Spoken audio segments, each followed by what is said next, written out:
We're back, folks. 1 week removed from what many are calling the podcast of the year. Some are saying the podcast of the decade. We are back for a nice, steady, quiet TV main event here at WrestlePurists. It's the Dynamite review. We hope everyone is well. We have some interesting professionals to do it. I think this has got to be one of the most polarizing episodes. Last night, I saw 10 worst episodes since and equally 10 best episodes since. It was a fascinating experience. Yeah, I'm intrigued where we all come in on it. But expert panel as always, including Chuck. You're back. It's been years, I think. How are you? It has been a while. I'm doing great though. Life has been incredibly busy. I think I went to about 17 wrestling shows, a festival, and a wedding in the past 10 days. So it's been busy, but I've had a great time. But I'm happy to be back on. And Dynamite was the first show that I've watched live in about 3 weeks as well. Yeah. What an experience it was. They were spinning wheels and throwing darts, it felt like, but we'll get into it. It was a bit of a roller coaster ride. It should be noted, Chuck has become the absolute beast of WrestlePurists as of late, in that in the match ratings group chat, we get sent a list of matches that we should rate. AO's in there. He knows where I'm going with this. Mm-hmm. And there have been weeks where Chuck will legitimately send back like 3 matches. And every time she does it, I'm like, God, there's someone who's figured it out, you know? I don't even need to pretend, right? Just having fun, enjoying yourself. Yo, Charlie will be like, I've had no time to watch TV wrestling this week. She'll give like one AEW match, like a 3.5, and then she'll be like, rest of the week, Pippi Longstockings from Progress Pro Wrestling. Who the fuck is Pippi Longstockings? No, I did give a legit answer this week. Well, I said I was going to give a legit answer. I didn't actually, but Drew Parker was back, so that was my wrestler of the week. Yeah. Just out here voting for like Orville Bottom Tooth the Fifth and shit. I'm just like, Charlie, I don't think they're gonna win this week. Like, I just don't think they're gonna win this week. But you know what? We'll see. Good on you, Orville, for getting the vote. I was silenced. I tried to start a campaign for the OC this week, and it was not. It didn't have great traction, but I tried my best. But God, nonetheless, it's great to have you back, Chuck. You missed a lot last week. Thank you. Apparently so. I haven't caught the show, but I've heard that it was an interesting one. You stopped through at one point and was like, I did. Hey guys, hope it's going well. And at that point, we were like locked into the StreamYard. It was not going well at all. It was a roller coaster. But AO was there for AO. How are you this week, mate? I'm good, bro. I'm good. I made sure my laptop situation is situated, so we won't have a repeat of last week, hopefully. Up and down episode of Dynamite. Not really excited to get into it, but that's why y'all pay us, folks, for our opinions. You know what I mean? True. The lights are on. I turn it on for y'all. I'm here. Bright lights, bro. Bright lights. You know the deal. Speaking of such, we have the audience and their wonderful super chats. So with that in mind, folks, if you're fired up to this review, please hit the thumbs up, subscribe. And it appears we already have some super chats, mate. So take it away. We'll get into these to start with. Go for it. Ben Dixon, $2 Australian. We appreciate you. MJF and Jericho are unwatchable. Many people are saying this, brother. Many people are saying this. Many people are saying the exact opposite too. But you know, Max being paired with Jericho on week 1 is crazy. Yeah, it's crazy, but you know. Hey, bro. Some people do it to themselves. Fredo, $2 Canadian. Joe Hobart is a machine built for podcasting. How do you feel about this label, Joe? I mean, it's true. It's accurate. Many people have said that you are the Roderick Strong of podcasting. Yeah, this is a thing that people just randomly say. Which is interesting because I don't think Roderick Strong will be very good at podcasting, but I'd love to find out. He should come on one day. But, yeah. I was pumping my gas. Someone ran up to me. They was like, "You're that guy who works with Joe Hobart, the machine built for podcasting, the Roderick Strong of podcasting." And I was just like, "Bro, who the fuck are you? And how do you know that I make content?" It's Graps. Ultimately, we can do Graps. People don't realize last week they loved that podcast. Last week they don't realize afterwards we did a 3-hour post show. It was just Graps. Yeah, bro, that was crazy. And by the end of the night, I was like sitting in the back of my chair. Craps talk, you can do it all day. I love it. So that's the game right there. But I appreciate it. 3 hour post show. Goodness gracious. It was ridiculous, I must say. The homie Lil Smoke $2 super chat. Jericho voice. Hi guys. Oh my yo, bro. No. Oh no. my god. WrestlePurists' own Caden Lee of the Performance Center $2 super chat. This show made me lose the feeling. I can't blame you. I saw a lot of that. I did see a lot of that. On us, the Sultan $2 super chat. Need Roosh to show Max real Latino heat. Hey man, didn't love the segment yesterday, but the match would be really good. So we got that to look forward to. Mm-hmm. KL 50 pesos. We appreciate it. MJF was a couple lines away from telling me to stay out of this. Colourful super chats already coming in here from the WrestlePurists Galaxy. I love it. I love it. Riley Walker, $5 super chat. Chuck, never leave the lads by themselves again. Almost went 24 hours last time. That's a shoot, too. That's a shoot. Listen, man. Life happens. There are probably Thursdays I'm going to miss. There's one coming up this month, actually, because I'll be on a plane. So. We'll have to prepare. We'll do a training camp for that. David Camp, £5 super chat. Dutch vs. JD Drake for the championship at All In. London won't accept anything else. Bill needs to start as soon as Forbidden Door is over. David Camp, I appreciate the super chat. I don't think we're gonna get that one this year, but it's never too late to start fantasy booking for All In 2025. So, I mean, for a collision, that match might be, for us 8 minutes on a collision, maybe just maybe. Look, bro, you tell me that's on collision, 8 minutes, they go 1,000 miles per hour. I might be tapped in for that one. Yeah, I might be tapped in. There you go. Sapito $2 super chat. Joe Holbert, WWE Speed, grin along, 5 stars.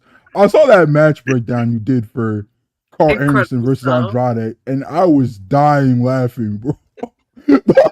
It was so like good. The seriousness you took, the approach you took, bro, how serious you was. Like, just reacting to that bullshit.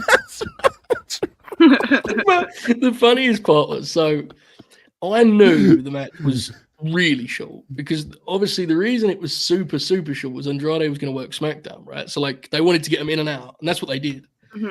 But I was thinking if they went 30 seconds, he must win with the back elbow.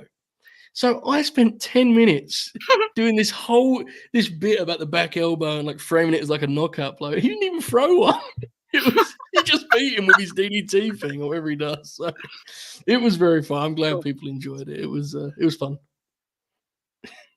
Bro, I've watched some clips of like a couple WWE Speed matches. Like usually it's just like two wrestlers working like a regular like WWE like style match, and then the last 30 seconds are like, oh, we gotta get the pin.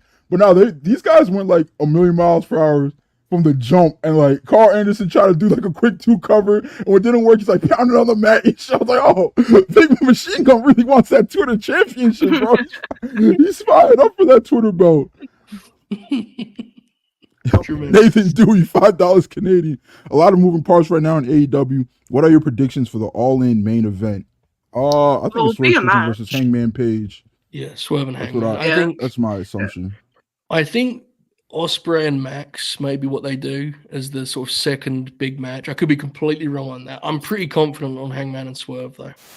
Pretty confident. I think you're right. I think we're getting Ospreay versus Max and Hangman versus Swerve. Sorry. Stephanie Chase, $5 Canadian. Hi guys, I'm so out on MJF. He fits what AEW should be worse. He fits what AEW should be worse than he fits that awful chick. Yeah. Firstly, shout out to Steph. Firstly, shout out to Steph. Shout out to Steph. We appreciate it. He's great. Check out her content.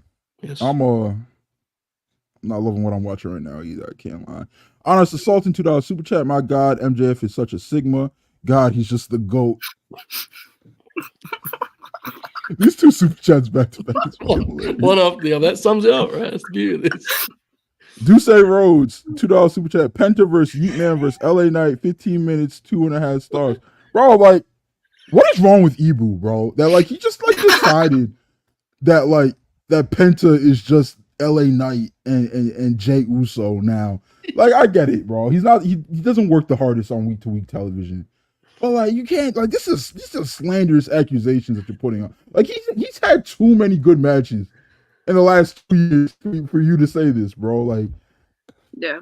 You're right. It's unfortunate. The visual of the Jay match in particular is like, look, it would be disgusting. Yeah, it would be a disgusting match, especially like on Monday Night Raw in a WWE environment, bro.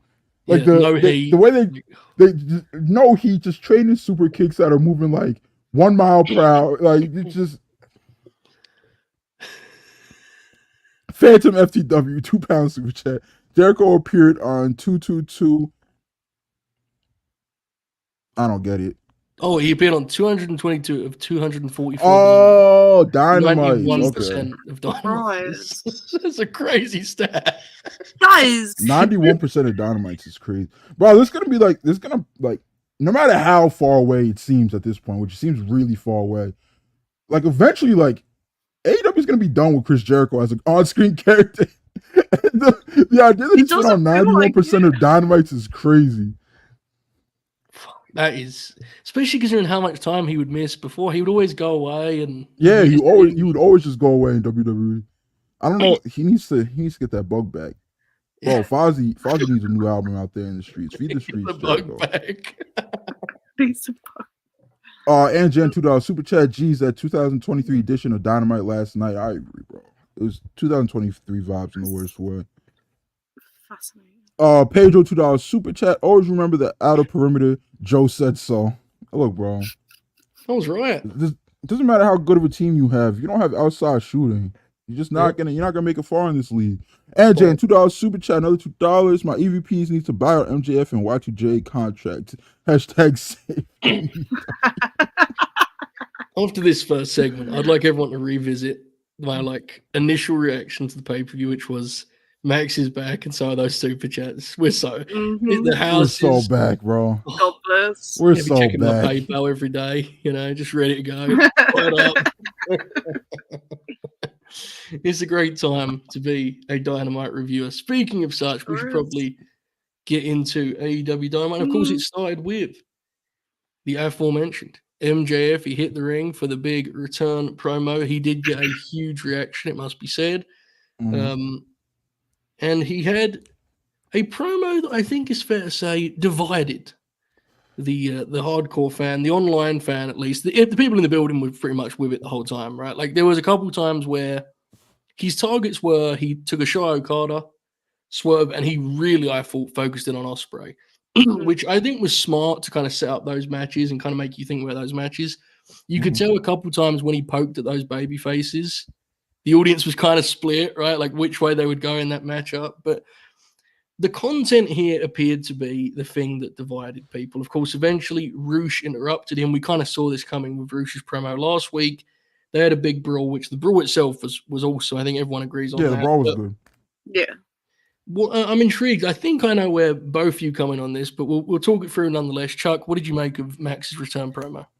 Oh, Max is back and he's chatting on the mic again. God bless, my favourite parts of Dynamite always. It's not for me. It never really was. I'm not going to hash all that out again. I did think it was smart for him to come back and immediately take shots at the big players in the company right now. He was a big player prior to his injury. He was the world champion. So I think that was a smart approach. I just hated the content of it, really. I didn't enjoy it. I've never enjoyed the way he cuts promos about some talents. But if the match against Ospreay is what they're aiming for All In, like you guys think, then they've done a good job of setting the stones over the next couple of months. So it is what it is. I was never gonna like it. I thought the Ospreay, if you were to go through the three, Okada, Swerve, Ospreay, I thought the Ospreay part was clearly the strongest, by far. And I think there's kind of a range here in that regard. I'm not sure. What did you make of this? This shit fucking sucks. Oh my god, yo, this was terrible, bro. And I really liked his return promo. It was a little long, but Max is a long-winded talker. And do I want 15-20 minute speaking segments in my AEW pay-per-views? No. But in fact, I liked the return promo a lot. I liked it a lot, bro. This was so ass right here, bro. I think there are people out there that think I want to hate MJF and want to not like this shit that he puts out there. That couldn't be further from the truth, bro. I want to love every single thing that he does. Like I want to think that he's as good as he thinks he is, bro. But like the content of this promo was just ass, bro. And it's just I let that be known on the timeline yesterday. You did. King AO tweeted out. That segment fucking. I said that shit stunk. And they try to lynch a young nigga, Joe. Like they wanted me dead. The shit. I'm like me. I'm bad faith criticism of AEW. All right, bro. I get it, bro. Like the content of the promo was ass, bro. Like what? Like he didn't say anything about these three that make me want to see that. Like Max is like the Barry's opponent guy, which is fine, whatever, right? But like he never says anything that makes me want to like see him have a wrestling match with these people. Just like, bro, like you called Ospreay Buttertooth Brit, whatever. You said Swerve couldn't read, or no, you said he couldn't speak well. It's like, okay, fine. And then you said that Okada's not a body guy. It's just like, I can't do this shit anymore. I can see you sound genuinely like frustrated with it, which I get. I am, bro. It was really bad, bro. It's so frustrating. And then Roosh comes out, and then Roosh cuts the best English promo that he's ever cut in his entire life, live mic in front of a crowd. The dipshits in the crowd start whatting him. That shit is so stupid, bro. Like we had like a strong 2 to 3 year streak of just never having what chance. And then something happened when we came back from the pandemic. The crowds decided they want to start getting themselves over.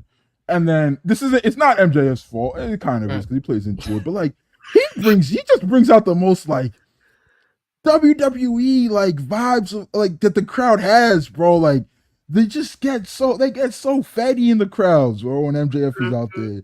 And it's and then like so he cuts the promo. MJF pretty much tells Roosh, he's like, nigga, you're not speaking English. Like something adjacent to that.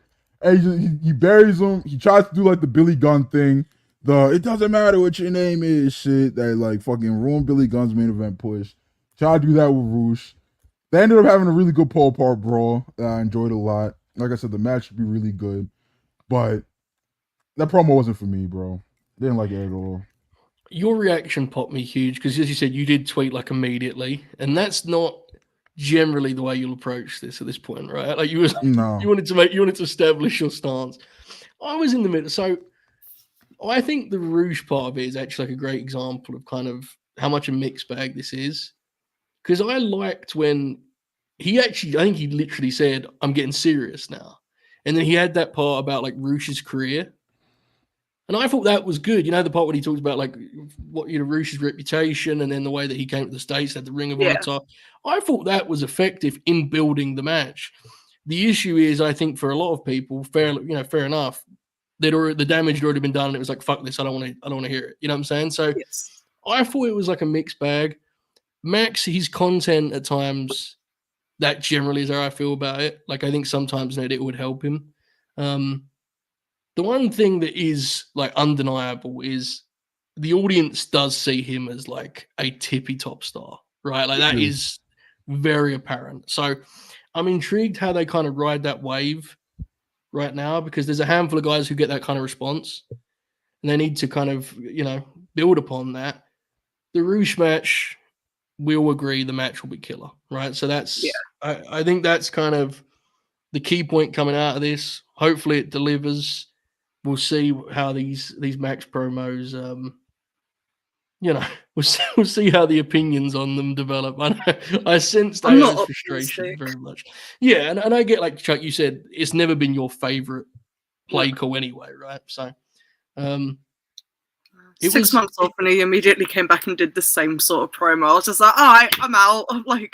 It kind of set the tone for the show in that, like, you said about the you quite colorfully put the response that you got on Twitter, which I was not aware of, but I'm not surprised with the way people can be about these things. But it kind of set the tone, right? Like it felt like people were watching different shows on this. Like some people were like this show is fucking on fire. And other folks were way on it. It kind of felt like this segment set the tone in that regard. We will proceed. Okay. It did pop me when he was like, he was right about to get into his like owning the Twitter marks bag.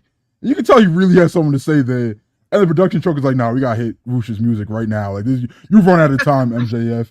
And like in AW's past, bro, MJF gets to talk 30 minutes there. But I'm glad that they I'm glad that they had a little off switch button, which was now we got to move on with this fucking segment. How long was the segment? Yeah. How long did it clock in? Does anyone know? I think it ended around like 8:20. So we think the matches, they didn't announce it for next week, did they? No, they didn't. It was interesting considering they wasn't going to have the match last night. I kind of felt like they would have been well served to like promote Max's segment as being later in the show. Right? Like, because the lead-in always gets a bum anyway. I mean, I don't want to do ratings, talk fuck that, but you know what I'm saying, right? It was kind of, they did the opening segment, I was thinking they're going to wrestle tonight, but we do not yet know when the match is happening. All right, we did know, though, that Roderick Strong was going to challenge for the AEW World's title. We got a video package here, which was sports style presentation, and then concluded with him like yelling Swerve's name. That popped me.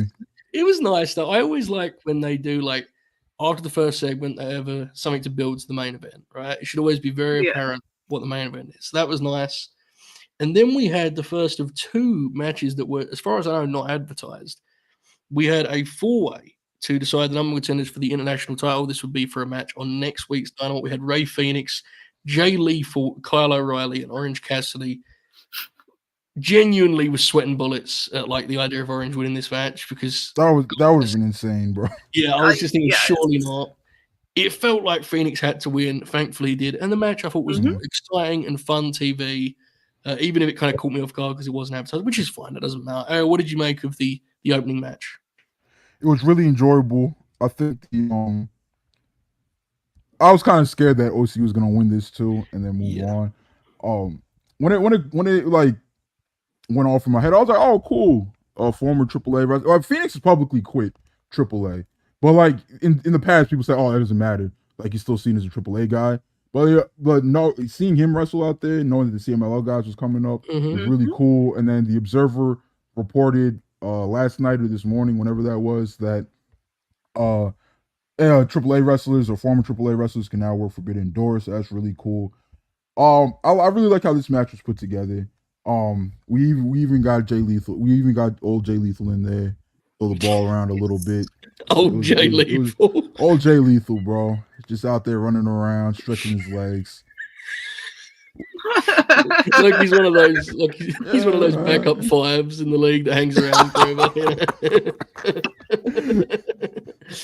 Get him in there. Yeah. How the fuck did he do 17 seasons? No, it was a really enjoyable match. Yeah, I don't think it was advertised, but no, I don't know. I feel like these type of things should be advertised, get people more excited for the show. We went into the show. How many advertised matches? Like 3? Yeah, I mean, I don't about 7 segments. I know folks are very hesitant to deal with that kind of report, but like it's very apparent these shows are coming together pretty late, right? I don't think we're going to like it. Just is what it is, and that's fine.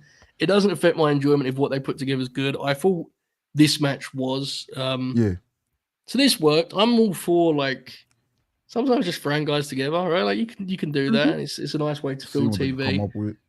Yeah, and it sets up a match we all want to see with Phoenix and Ospreay. So I thought this was a positive. The crowd certainly liked it. Chuck, did you? I did. They threw in like 4 pretty versatile guys. It did frighten me when OC's music hit. God bless, I love the guy, but that he is stuck to that international title like glue. It feels like he can't bloody get away from it. Same with they're treading that way with Kyle O'Reilly as well. He has been in this orbit for a minute now, and I know that Phoenix is a former champion as well, but he was injured, and the match is going to be baller, so I don't really care. But yeah, I enjoyed the match. I thought it was a lot of fun. I didn't even mind Jay Lethal being in there. I think he put in a really solid performance here. But right winner, that is who should have won the match. But dear God, please, there is other wrestlers you could include in this division. Like, what's going on? I like the Kyle point in particular. they want to they should give him something creative because Yes. when he first came back, they were telling like a specific story about his recovery, and he had that thing where Roddy had that offer for him.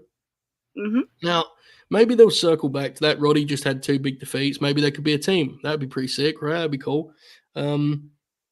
However, at the minute, he's kind of just been a guy who's like losing the matches that matter, and he's Yeah. and also it's a little thing, but they need to get him a theme that does not sound like the theme he has right now.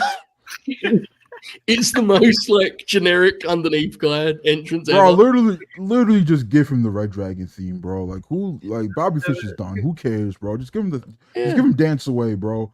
Like it's a great theme. The crowd gets excited to it. Like he literally just has car music. I couldn't identify it right now if you paid me to. And I love Kyle O'Reilly, bro, but that theme sucks. Yeah, it's never gonna get a pop, bro. It's never gonna get a pop. Yeah. They just need to, I think, really like consider what his creative is. Because look, I get he's not going to be a main event guy, but I feel like you can get a shot of actually getting over, right? Rather than just being kind of perennial big match loser. But nonetheless, he was good here. Everyone was good here. It was a good match. Post match, we had an angle. Trent Beretta emerged, and it was like they were cut off, right, by Stat, and Stat just like whacked Orange, which popped me, and then that brought out Willow Nightingale, who got a star reaction. By the way, like we talked a lot about how important it was that Willow maintained like state of focus after the pay-per-view. She got a great reaction here. She had a promo later, which we'll talk about. But just general thoughts on this angle and this kind of, I guess, mixed tag direction that's kind of looming. Chuck, what did you make of this post match? I enjoyed the post match. It explained why Orange was in the match as well. So like, it is what it is. Dear God, he wrestles a lot. Bless him. I think it's going to be a very fun mixed tag match when they get round to it. I'm excited for it, and honestly, just run it next week. Don't hesitate. Just run it. Yeah, I'm fine by me. Great reaction for Willow here. A good sign, to say the least, right? Yeah. Love Willow. I think she could be one of the faces of the company, man or woman. Indeed. Yeah, I've been kind of hard on this storyline in the past. I like where it's going. They do good shit every week. It was just kind of like I don't really care about this kind of thing, but I really liked the segment last night. I liked what they did. I think it was good work getting me to cater to mixed tag match. Chris Stat popping, OC popped me huge. He's probably going to take a big bump from her. We'll see. Yeah. But I liked it. Yeah, a good start with the Chris Stokely presentation too, I think. Does this mean that Chris is like Don Callis family adjacent? I think Stoke posted a video where he said that they were just like connected by hate, or so he had some comedic phrase. I think it's just like the enemy. Enemy. How does that go, Chuck? Yeah. Enemy of my enemy is my friend. That's the one, yeah. I got one word in that and went, friend, enemy, something like that, yeah. I think that's what they're going for, and I think it'll be I'm intrigued by how they ramp up the Chris and Willow build. I think right now it's kind of just like she's connected to them a little bit through convenience. Yes. I don't think it's going to be any type of like long-term thing. Once they wrap this up, I think Stoke and Chris Stat are going to do their own thing, and they should do their own thing. They definitely should not be like a fucking faction within a faction of the Don Callis family. They got bigger fish to fry. Absolutely. Yeah, absolutely. Meanwhile, the learning tree, Chris Jericho, Big Bill, and Brian Keefe arrive. Now, I think it makes sense. Folks, the way we do this around here is we do segment by segment, but I think it's like there's like 4 of these segments. So, yeah, let's just talk about them all at once, bro. Yeah, we're just talking about because speaking of things that divided people, this popped a lot of people. I saw some interesting reviews of this. I don't really understand. Do you think it really popped them, Joe? Do you think they really like this shit? Or is it kind of just like there are some people, I got to ride for AEW kind of thing? So there are some people with platforms that I think have to say they like it for reasons that we'll leave there. And, it is what it is, loyalty, so on and so forth. But I have friends that I respect their opinions, so, kind of, and they really dig it. They're into it. And God damn it, Ibu. I don't really get even what like the joke is though. I don't get the joke either. Who are they making fun of? Voice. I don't understand. What's going on with the voice? He just does a voice. That's like the whole joke to me. I don't fully. Bro, they pull up in like the big Tahoe. I'm like, oh, cool. My EVPs are here. It's like, no, it's Jericho. Bro, he's doing everything Matt and Nick are doing, but like worse. And like, it's so bad, bro. It's so bad. And like I buried what MJF had going on. That shit it's genius compared to the learning tree nonsense, bro. He wrapped up poor Big Bill and Brian Keith in this thing.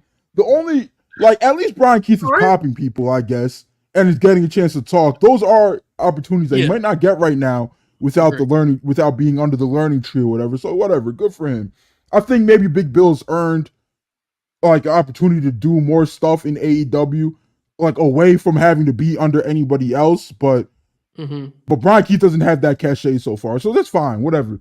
But like everything else, bro, like why is he talking like that? Like, well, hi guys, why are you doing this, bro? How is this funny? And like, yeah, the joke is that people on the internet or whatever say that this shit sucks and they don't want to see you, bro.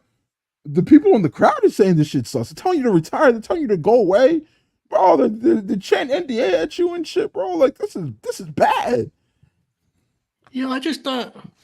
I think it's really bad. I've been pretty consistent on that. But I also don't like get what it's like trying to be either. I don't get it, bro. And to your point about the EVPs, they were doing that deal of like being like super over the top positive to the staff, and that was like the bit, right? They were like phony bosses, and here he's doing it just in like a silly voice. I don't know. It's weird, Chuck. What do you think of it? When I pitched like a month ago that Brian Keith should be a killer in a faction, the learning tree was not what I was envisioning. I wanted him to join the elite. But nonetheless, here we are. At least he's getting TV time, I guess. Jericho, why are we here? What? Like, I don't understand. How did it get to this, bro? I used to think Chris Jericho was one of the greatest wrestlers of all time, bro. I used to think he was one of the best minds business ever seen. I used to think he was. I used to. What happened to Chris Jericho, bro? What happened to you, bro? We've talked about it before. I'm like, we'll leave it here because I don't, it is what it is. It's like I just don't have words.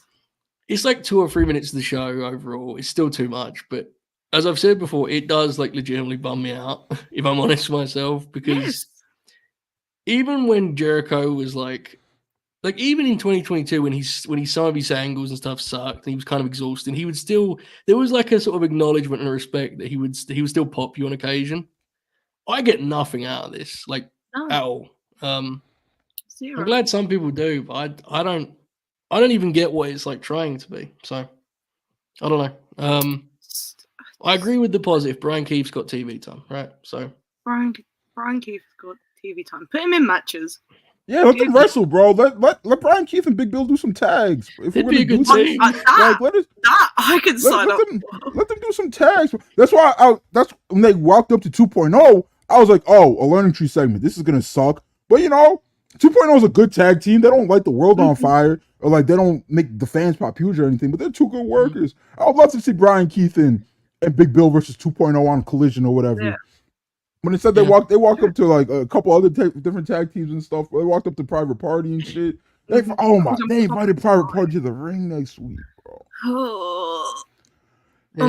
If Private Party joins the learning tree of Chris Jericho, bro, like I'm gonna get very spiteful, because they literally just escaped Matt Hardy's clutches, and like, you could say that Matt Hardy helped them a lot, and I agree. But like, did he need 2 years to help them a lot? And if they did get helped a lot, why do they need to be? Why do they need to go and be with Chris? Yeah. I don't know. I guess we'll review that segment next week. It's not going anywhere. Let's be real. Like, it is what it is, isn't it? It's gonna be. It's going to be all over the show. Who's he going to fight at Forbidden Door? Who's the learning tree going to call out from New Japan or CMLL? Hopefully, it's at least like a 6-man with Keith and Bill. It won't be 6-man versus. Oh my God, they're gonna rap Shota Umino in this, aren't they? No. They're gonna. Oh no. It's gonna be something nasty like Shooter, Hikuleo if he's still around, and El Phantasmo versus the Learning Tree. Let it play out. See the chat's going like full doomer and saying House of Torture. The only reason why I don't think they're gonna do that is because it's the heel versus heel aspect. Yeah, but I don't think Jericho believes he's a heel. No, I think he does. I just think he's. Oh, I don't know. I don't really care. Let's move on. I was gonna like discuss the character, and it's just we'll proceed. All right. So anyway, there were like 4 of those segments. So. Willow Nightingale had a promo. Yes. This was a follow-up to the post-match segment we just talked about. Hell of a promo. She has come so far as a promo. Mm-hmm. She talked about how, like, one day she'll go back to Mercedes and then focused in on Chris. This was perfect. Great follow-up. A good week to keep, the big thing we've talked about, keeping that Chris and Willow program on the A show on Wednesday nights. This was a thumbs up in that regard, Chuck. I thought this was a strong promo. I agree. She made herself feel still important, after losing her title, which is so hard for people sometimes coming off of a title reign. But she still feels like a big player in the division, and as she should, because we're going to keep saying it until it happens, but she is pretty much like someone that you should bet on as the face of the division at some point, because she is an absolute star and outshines like 70% of AEW's roster, man or woman. So Willow's a star, bro. I would have her doing media up and down the country when they're doing these shows and stuff. Like, she is so personable and lovable. Like, she is the perfect person to go put out in front of a crowd or in front of like a live TV broadcast or whatever and be like, hey, come watch our shows. Like, AEW does good shit. Like, I don't know. She's perfect. I love Willow so much. She's absolutely awesome. I agree. I think we're still waiting for the Willow Nightingale action figure, which... Of course. Can't help them. You can't help them, Chuck. I try my best, but you can't. It is what it is. She should have like 10 by now, right? She should be the centerpiece of each line. What did you make of the Willow promo, mate? It was really good. I'm all in on Willow. I've bought up all the Willow stock. I still remember before she was signed, she was getting like some of the biggest pops in the arena from fans and shit, and fans were like demanding TK to sign her. I think she's a star. I'm really curious where this feud goes, because people like I hate saying well neither of them could lose, because like I want these big time matchups to be booked.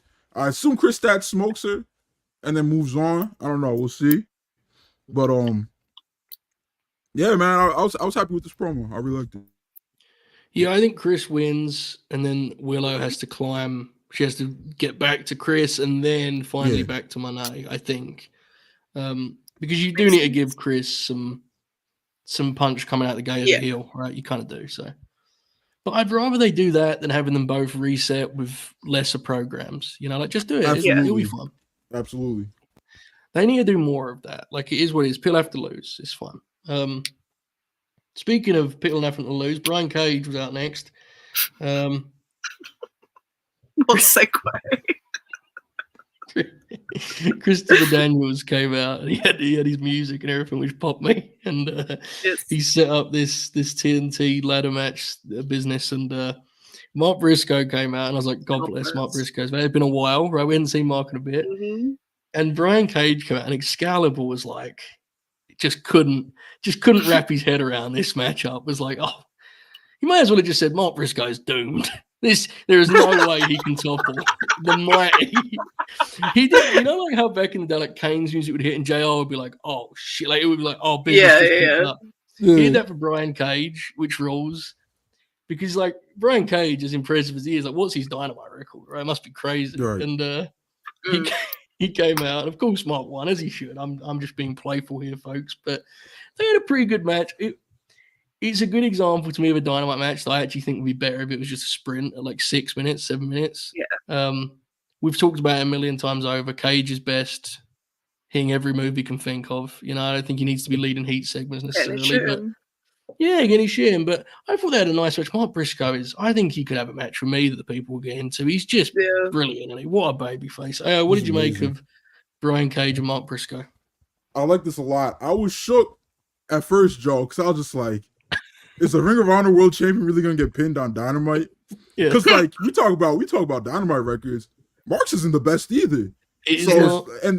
So that I was like, is he really gonna get pinned? Because Brian Cage, he just had the split from the Mogul Embassy. He's the leader of the Cage of Agony. Now, like this all just started. So I was like, is he gonna get this win here in a pay-per-view match? Because like he's been like a good little soldier. So it just got revealed that he's got like a 6-year AEW contract now. But they did the right thing. Mark Briscoe should have won, and he did. Very fun match. I agree. Maybe it could have been cut down a little bit longer. We don't really need to see Brian Cage laying in the side headlocks and shit to get heat from the crowd. We don't really need to see that. But yeah, it was really fun. It was really fun. I'm happy they did the right thing. Mark's gonna be amazing in that ladder match. Let's do it. Cage is very reliable. Very reliable. Yes. And I still think they stumbled into something with him and that they should go back to that team he had with Big Bill, where they were like an old school, you know, like Japan, like Gaijin team going to Japan. They were clobbering people. I'm convinced like that's the actual role where he would be where he would thrive. Now he's good in this role now because right now his role is guy who loses to push singles guys, basically, right? Yeah. Which you need. But I know Big Bill's got big business going on over in the learning tree, but I think there's something to be said for one of those Hoss tag teams, you know, maybe him and Lance, maybe. Something to that effect, but I don't know. Nonetheless, a good match. Great to see Mark Briscoe back, and he'll no doubt, as I said, be a great fit in the upcoming ladder match. It appears we have a couple super chats, mate. Take it away. We do.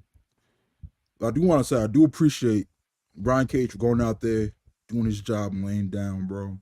It's too many egos in the business today, bro. Too many egos. Amdrag 100. Don't know what that is. 100 something. We appreciate you. I'm familiar with you, Dragon. Stop giving me hope of you becoming the world champion at Wembley. Why the fuck would you show me something if it ain't happening?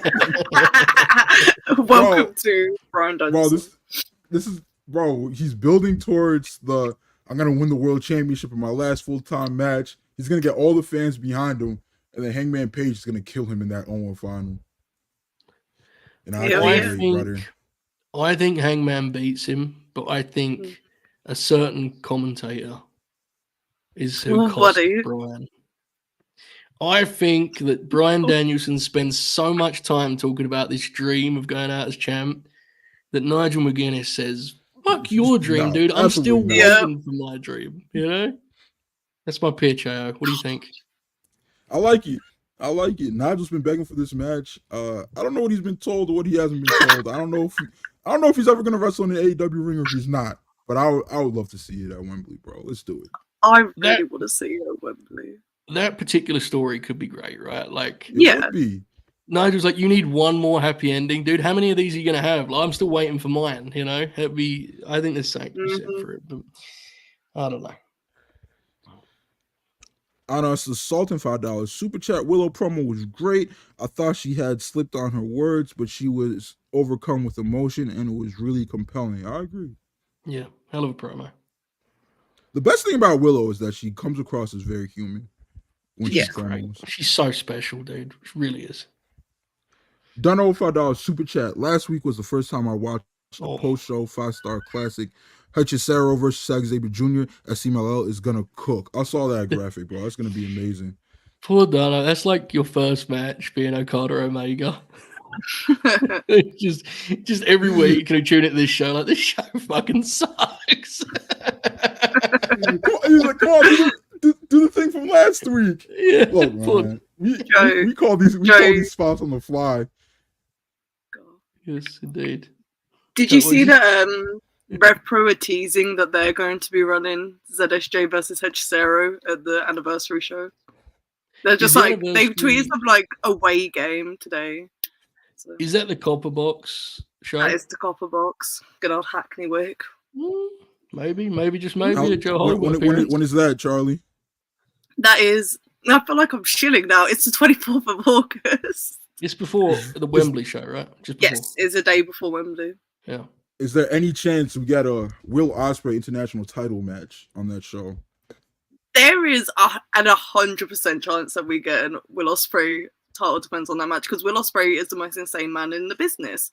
And the Repro owner made a very interesting point of being like, oh, the world title is going to be main event in this show no matter what. So he wouldn't say that unless Ospreay was coming back, I think. So Okay. if it This doesn't is happen, it's not my fault. I'm just saying. Chuck has a lot of say in the scene, so this is my chance. Right? I'm going to Wembley Stadium, and I have accepted that Oh, I'm probably not going to see the Messiah of the Backbreaker, Roderick Strong, which is okay. Only the biggest stars can get on the show. I get it; it's fine. But I think it would make some sense. Why not work the Copper Box, work some Rev Pro anniversary show? Maybe he could wrestle, you know. Maybe he could wrestle Zack Sabre Jr. even, I dare I say. But if he's wrestling Head Saraya, we could do something else. We could do a lot of things. He could wrestle Shingo, you know. Look, those are good ideas you're throwing out there, Joe. I'm Yeah. thought the best idea. All right. Roddy Strong, the machine built for grabs, against the undisputed no. British heavyweight No. champion of the world, Naja boy Michael Oku. Book it. Let's do it right now. Here and now. I'm pretty sure Roddy already has a win over Oku at PWG or something like that. We're getting our win back. We're taking it back to Nigeria. I would say yes, but Luke Jacobs is getting that main event, I'm afraid. Oh, He should- brother, Luke Jacobs Okay. sucks. It's what's been booked. It's not my fault. I'm just saying. He won the Rumble, right? He won the He won Rumble. the Rumble, yeah. Um, No, I desperately unwin wanted it. Conor Unwin that Wilson. Rumble. Bro, you what- you fish and chips, motherfuckers. You fish and chips, motherfuckers. You told me Luke Jacobs, oh, his baby Gunther, he's Why baby you said Volta, he's baby Ring General. I tune into these matches. I'm like, what the fuck is this? To be fair, he did beat the piss out of Ricky Knight Jr. the other day, and that was quite entertaining. So I was like, maybe this is how Walter moved when he was a literal baby, but I wouldn't call this baby Walter. Well, that was a roller coaster. That super chat. All right, there you go. I apologize, Luke Jacobs, if you're listening to this. I'm sure you're a nice guy. Yeah. But I he's was, a very nice guy. bro, I was sold a bill of goods when it came to your skill level. Listen, fair. man, that Ishii match was crazy though.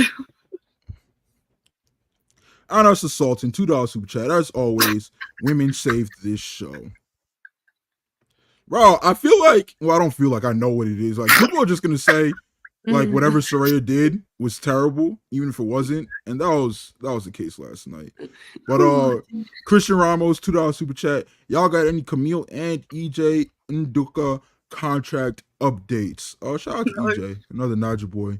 No, I don't have anything on them. I ain't got a clue, man. Sorry. I saw Camille had she had a tweet she deleted today. I don't know if you guys saw that. Ill advice. What's wrong with professional wrestlers, bro? Yeah, well, the lesson of logging off is very powerful. Yeah, I don't know. I don't know what the deal is. I haven't heard anything about it in like a while, like at all. Yeah. Nice. I scroll his Twitter sometimes. He says his debut is coming.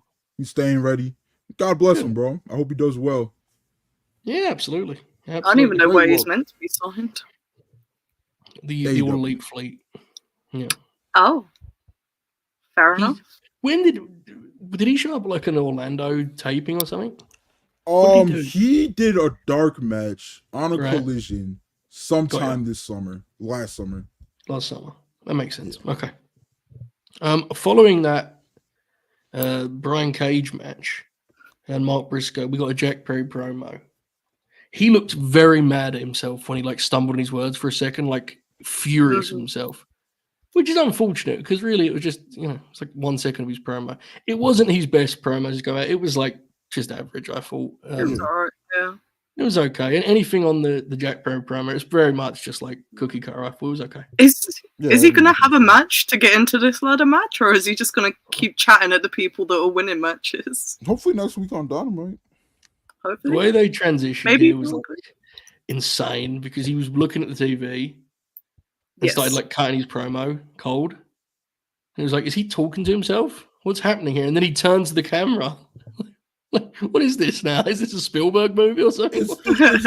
It's called being a beast, Joe. You didn't get it. It's called overwhelming aura. It's called being a beast. All right. It's called being elite. All right. I'm actually with it as an overall. Like the Jack Perry thing, I actually think has been pretty good. This promo was it was okay, right? I think. Yeah, it was middle of the road for him. Expect better from him coming back from New Japan, but look, bro, like this. He's still like what, 25, 26 years old. Not a finished product yet. Would be unfair to expect him to be at his age. Dude. I'm really high on the road they're taking him. I just need him to wrestle. He hasn't wrestled a singles match yet, bro. He should wrestle more, but like if you're going to cut promos every week, like they're not all going to be home runs. But the beauty of it is you're getting the experience of cutting promos every week, right? So that's a good thing. All right, this was a block of the show. Like I'm going to try my best to capture this with this recap. Like it genuinely felt there was like 8 straight like video or promos here. It was crazy. There was a block of the show that really brought the show, I thought, to a halt. Following that, we had the Hook and Samoa Joe promo, which I actually do kind of like their vibe, and I think it helps Hook's presence because I think it was struggling beforehand. However, they were interrupted by the premier athletes. Which I mean, it's no Jericho, bro. Where was Woods as the goods? Where was Josh Woods? Well, I was expecting Woods because I don't know if you guys remember when Joe came back in 2022 when he came back from filming the TV show. He straight away worked with Woods because they're like training partners. My understanding. Yeah. So when they walked in, I was like, "Oh, he's going to work Woods again," and he wasn't even there. It was Neeson and Daivari. So I don't know. And I was just like, "Oh, Daivari's part of the varsity athletes now, I guess." It's like obviously it's just going to be a match, and like that's fine. They can have a match on Rampage or Collision, but like, do they need to like interrupt them? Like, is it necessary the premier athletes interrupt? I don't know. I guess it doesn't matter. But this was a small thing. They're trying to establish this idea that Joe is like. He's like containing Hook's rage, right? Like he's kind of like directing him, and it's okay. What do you make of this Hook Joe stuff, Chuck? I'm so glad that they seem to have escaped the landing tree. I'll probably eat those words in about 3 weeks, but that's neither here nor there. Definitely will. I guess they're just reminding people that Tony Nese exists, and that's why they did the interruption segment, so people will be like, "Oh shit, they exist," and they're probably going to run a tag match on Collision. It might be fun. I'm willing to just watch. Joe's going to kill someone, probably. That's kind of his whole thing. There is discussion in the chat that Josh Woods was there. Did I actually just miss the 6'1"? Did I? I feel like I also missed this. He wasn't. Josh Woods was there? I swear I was staring at my life, there was 2 people. Mind you, I watched these shows excessively inebriated. All right, yes, so if he was there, I was in a similar thing, if he was there, then all right, that's my fault, bro. But I swear, I like zeroed in on the screen looking for Josh Woods, and he wasn't there. He wasn't there. Chat. Okay, it's been confirmed. He wasn't there. Okay, it was allegations. Y'all can't do this to me, man. I felt real silly for a second there. You have to realize that we all watch this show in a very particular state. This aired for me at like 2:05 a.m. and same for Chuck. And AO has his own reasons that he just got into, so you have to tread lightly. But I respect it nonetheless. It's fine. AO, do you have anything on Joe and Hook as a pairing? He was hidden by the chat. I'm not the highest on Hook. The regulars know this, but I think him and Joe could be a pretty good duo. I think they could be a good duo. I think Joe could get the best out of Hook in like tag situations and whatnot. But I'm afraid that this is just gonna end in like Samoa Joe betrays his friend Muscle Buster in like 3 weeks, as these things often do. Samoa Joe doesn't keep friends very long.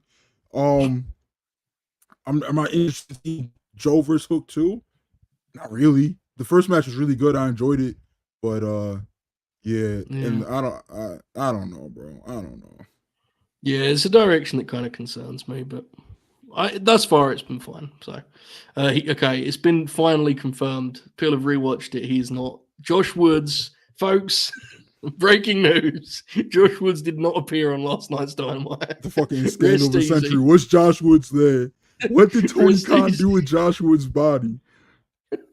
Josh Woods' name has been said more on this podcast than any other WrestlePurists podcast ever. Probably in the history of all WrestlePurists podcasts combined, people have not said Josh Woods' name this makes sense.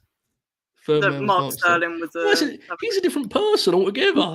He is, but if you thought you saw 3 people, you're giving him too much credit, Chuck. Don't let him off the hook. All right. The learning tree, they saw 2.0. No. We're not going to cover it. I'm trying to capture here how many segments we got. Then we went to the acclaimed music, which, and in the end was a pop because of what happened. But when the music hit, I was ready to DM Chuck and out. I'm not going to be on the review tomorrow. There was a lot going on here. Something just came up with my dog, guys. There was a lot going on here. But this was actually pretty funny as the EVPs, our EVPs turned babyface and stopped the acclaimed. There was more of this later. Generally, I think some of the Bucks backstage stuff, I think they should be careful not to overdo. But this was a triumph. We did it, guys. They've turned babyface, Chuck. They have. This is the best thing they've ever done. They saved us from the pain of an acclaimed rap. God bless the EVPs. I will never criticize anything they do again. That's a lie. I probably will. I'll be like those dang heels, but God bless. Thank you. Yes. Please, now just free Anthony Bowen, please. Yeah, the acclaimed thing is with the online audience anyway. It's definitely more people. I think people have kind of had enough. Oh, I think you have, right? I think it's fair to say. I've had a fucking enough. Love Anthony Bones as a talent. Seems like a nice guy. Can't do the acclaimed anymore, bro. Can't do the acclaimed anymore. Me and Ibu were actually talking yesterday about how under the radar it is and how quiet it's kept it is. But Daddy ass, he's a real freak about how he's presented on AEW television. Like he really wants to be presented as strong and look really strong out there, bro. Like he doesn't take that many pins. He was the first person to kick out of Darby's coffin drop. He did it at 1. He beat the shit out of Jay White. He has his I'm muscling over the entire other team spots every trios or tag that he's a part of, bro. Like what's he got going on, Joe? Around him. I don't know. Wembley Stadium match built around him. It fascinates me, to be honest, because I wonder who notices it and doesn't act upon it. And he gets away with it. Nobody brings it up. Nobody says anything. Well, I mean, look, I think we're all aware that there are certain folks that, they work. It doesn't necessarily mean they watch the show. They kind of hang around and say hello to their friends, and that's fine. That's what I would do. I wouldn't watch either if I was there. But I wonder who the agents are that know what Billy's up to, because Billy is one of them. He's like a player coach. Yeah, right? Yeah. It needs to be stressed, folks. Billy, unless say it's changed, he is an agent, which means do the other agents not know what he's doing? He's very blatantly doing this. Bro, you're 60 years old doing this. Why is this something you care about? You're never gonna win a championship. You know you're never gonna be a push tag. Why is this something you care about, bro? Yeah, and this is not a recent thing. He's been doing this for a long time now. And he's not even doing it in a team with his sons. If he was trying to get his boys over, I would be a little bit more okay, what is kind of whatever. He's not even teaming with them. He constantly beats the shit out of them, really. Oh, Billy Badass still got it. What's your problem, bro? You're 60 years old. It's gotta be. Who is this for? Is in that category of beast where it's I don't want to watch it, but respect, I don't need to ever see it again, but I kind of begrudgingly, it's taking yourself that seriously when your daddy ass is kind of crazy. It's, come on, why your daddy ass? You're the scissor guy. People chant, "Oh, scissor me, daddy!" at you. Why? Why? Why are you getting the? Oh, Beast. dear, All dear. right, I didn't again, realise I had such strong feelings about Billy Gunn, but here we are. as we were saying at the start of the show, folks, roller coaster program. When we get to the end of this, we're gonna have a lot of positive things to say to advise. Just there was a stretch here, more promo. This next promo was a good one, but again, there's a lot of promo in a row here. Swerve promo. This was the deal where he give Prince Nana what was the line he had? I'll cover shipping or something. send it to England. I think Swerve's promos have been like the first couple of weeks as champ. I think he was trying to be someone he's not, and they were still okay because he has a lot of presence. His promos over the last 3 weeks or so, I think, have been like miles better. Really impressed by the way he's carrying himself as champ thus far. What have you made of it? I've loved it. Like at first he was like they turned him babyface. He kind of turned into the rah-rah AEW guy. But then he really found himself somewhere in week 3 where there was, I think, even just maybe it was a conscious thing that they did. I don't know. I don't want to give AEW too much credit. Maybe it was a conscious thing that they did, that they tried to make him somebody that he's not, and then had the Mogul Embassy kick his ass. And then he turned back into like the Swerve that we knew that got him to where he was at right now. But when that flip was switched, it did wonders for him, I think, as an on-screen presence.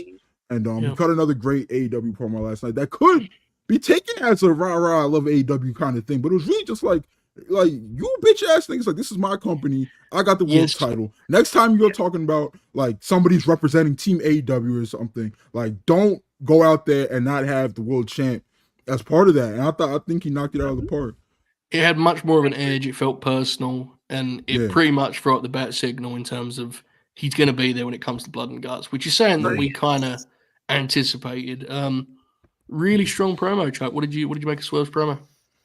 I think that Swerve's been a great promo. AO's pretty much nailed on what I think as well. Like, those first couple of weeks were shaky, but like ever since, he's been a proper kidder about it.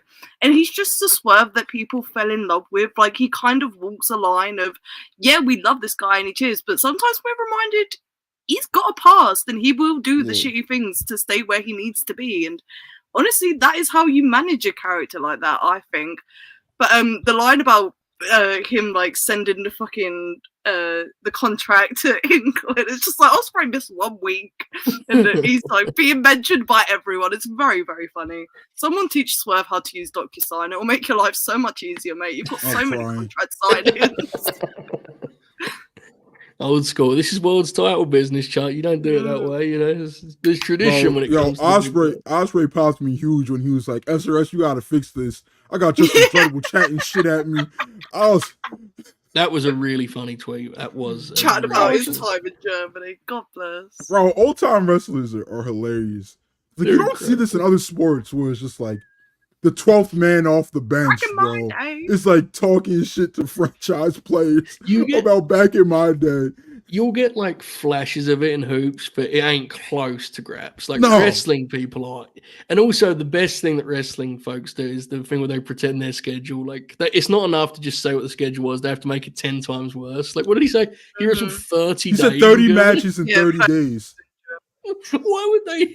Oh, I don't know. Bro, people brought up his cage match so quickly. He was like, you're lying. You're fucking lying. Like, we know how the house show circuits work. They don't do 30 days back to back. It's like, if guys get paired, like back in the day, if they got paired on a house show for 3 months, rather than being like, we had 50 really good matches together, they're like, yeah, we wrestled around 500 times. You know, like, they always go an hour. You know, they always went an hour. Yeah, we went an hour's draw. 90 minutes, we clocked in on that one. Like, no, he did not. This is a lie, a complete lie, but that's professional wrestling. I wouldn't have it any other way. Okay, Mercedes Moné promo. This was a pre-tape deal with some clips spliced in, building up the Stephanie Bakir match and kind of telling her story in terms of like going to Japan and her fandom of the Japanese wrestling scene. I thought he did a good job. Like, I think, considering it was pre-taped, while I get scripting Mercedes stuff, I think they could have just let her speak here and then edit it together however they wanted. Because instead it was very clear like they'd produce something for, which is fine. That's the beauty of being pre-tape, right? But then again, maybe they shot this 30 minutes for showtime. I don't know. So it was pretty good, and it achieved what it was trying to do in setting the stage for the match. Chuck, what did you make of this brief Mercedes pre-tape here? I enjoyed it. I thought that it set the set the tone for like their history and stuff, and like people who aren't as familiar with Stephanie like got more of an insight about her. And I am really excited that they're running this match at Forbidden Door. I didn't expect to have 2 high-profile women's matches going into that pay-per-view, being 2 like. There's 3 matches announced, and 2 of them are women's matches that actually matter. Like, that's kind of crazy for AEW when you think about it. But I'm very excited about this. As far as the promo goes, it was just a Mercedes pre-tape. It wasn't offensive. I thought it was pretty good. Yeah, it was fine. Yeah, absolutely. Title versus title. What do you make of that? This is a huge match. I think this match is big enough. It might change the trajectory of Stephanie Fakir's life, bro. Like, she's an amazing talent. She's a really great talent. And she's phenomenal live. Yeah. I watch CMLL here and there. I rarely get to like just like turn it on and just watch. So I go by like match recommendations, and it's not often that women's matches are recommended. But like, so the first time I really got to see Stephanie Fakir work was against Mercedes Moné on a New Japan Strong show, and she went out there and killed it. I was like, who is this woman, bro? And we went back and watched like half a dozen of her other matches and stuff that were well rated, and she's like one of the best in the world. She's a phenomenal talent. She's gonna open a lot of eyes at Forbidden Door. I'm really happy for her that she's getting this opportunity. Unfortunately for her, though, she's gonna have to lay down for my CEO, and our title is coming home where it was always supposed to be Joe Holbert. I believe you might be right. Stephanie Fakir is another talent that's going to be at Rev Pro. So there you go. Maybe she's going to wrestle Roddy Strong. I don't know. No, I think she's wrestling. It would be a hell of a match, but I think she's wrestling Danny Luna for the title. So God bless. I like it. No, I think this. Just walk with me here. Walk with me here. We do a 3-way: Luke Jacobs versus Michael Oku versus Stephanie Fakir. British undisputed British. That'd be a Stephanie Curry job, bro. No. Listen, that isn't even spiteful. She'd be the best wrestler in that match. We can all agree. She would be the best wrestler in that match. Comfortably. I mean, come on now. Come on. Let's respect it. Let's respect the champ. Come on. Comfortably. But, Michael Oku is a very nice man. He's a great professional wrestler. He's a talented fella. He tries his best. This Stephanie Mercedes match could steal the show. Their chemistry from that match I was talking about, my goodness, this could be spectacular. Fired up for this for sure. It appears we have some super chats, so who knows where we're going to go now. We do. 1 second, please. Your Zora Hart $10 super chat. AEW Women's Division has come online in 2024. I agree. I don't think there's an angle or performer who is #deeply unfortunate on the programs now that Mercedes is wrestling again. Glad it's not discourse bait. Some of the best stuff on the show, to be honest with you. It's, We'll get into it later, but I thought Saraya had one of her best AEW performances last night. I agree. I honestly thought the match was really quite good. We'll get into it. But yeah, the divisions is a lot better for sure. We'll talk about it when we get there. Kale, 20 pesos. We appreciate you. Hook, the Chase You hoodie is calling. My favorite are like XYZ to NXT is they always get put in Chase U, bro. Feels like put him in Chase U. Just they would absolutely put him in Chase U and just not have him talk again. That is exactly what they would do with it. He's just a guy with sounds good. Chase U. Honestly, it doesn't sound bad. Brainbuster, $2 super chat. Dynamite bad, Collision good. All hail, shout out, WrestlePurists. Look, man, fair enough. It's very rare that I have the feeling that a Collision let me down. I can't lie. It's nice. It's very steady, very comfy in wrestling. Yeah. I don't think it touches the highs that a great Dynamite does. For me personally, but it is a very steady show, and it feels like tonally it feels more connected too, right? It's more cohesive. No, Collision's just 7 hours long. It is very long. Yeah, very long. Honor Sultan with another $2 super chat. AI Wolf shirt. What a manly man, bro. What's going on with this? I don't want to like debate the ethics of using artificial intelligence to make a shirt, but like, how did MJF get caught? Or like, what's the like story? I'm just saying, people. Um, So there's a wolf shirt with Burberry prints on it, and people are like, MJF, you piece of shit, you're gonna burn in hell for using AI to make this shirt. The art is just- credited to the shirt on the website. People found their Instagram, and it has like a whole bunch of AI art on it. So that's how they've connected the dots. I think usually I don't really have much of an opinion about this because major companies are going to use AI no matter how people feel about it. But it's extra shitty, like this week, just in particular, because of they've been sending ceases and desists to a bunch of fans who are like really incredible artists. So they know who the good artists are. They're just choosing not to use them. I missed all of this entirely. Okay, that sucks. It was like a big thing this morning when I. It was a checked, big and I was thing. like, like, 4 it's gonna be one of those days. I just got off Twitter for the day. I mean, same.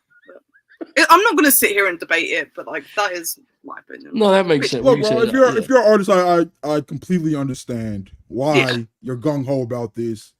Me personally, people are dying, bro. So I can't fight the good AI fight with y'all, but you know, I hope y'all win.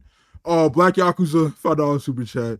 Have no idea why people were so down on Saraya winning last night. It's because people don't like her. The match was good. I agree. AEW fans can be weird about their own promotion at times. I agree. Indeed.